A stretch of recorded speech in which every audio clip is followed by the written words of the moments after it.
Taraji करती रुदनमा गजब दुख डाल सजनमा। ताराजी करती रुदनमा गजब दुख डाल सजनमा। दशरथ के पुत्र यशोदा के ललनमा। दशरथ के पुत्र यशोदा के ललनमा। रामचंद्र मार दिए बनवा गजब दुख डाला सजनमा।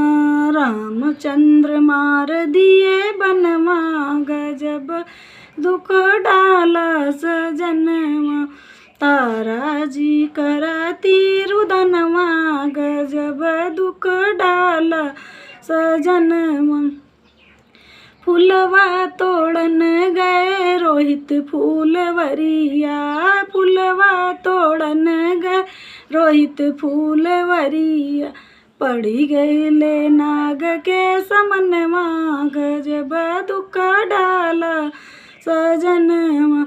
पड़ गईले नाग के समनमा गजब दुख डाला सजनमा। ताराजी करती रुदनमा गजब दुख डाला सजनमा। भीतरा से निकली है राजा की रानी। भीतरा से निकली है राजा की रानी।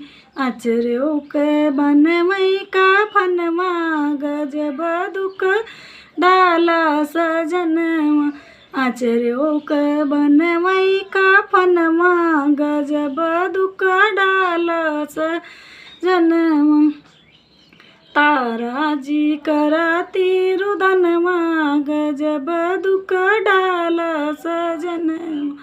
ताराजी करती रुदनमा गजब दुख डाला सजनमा।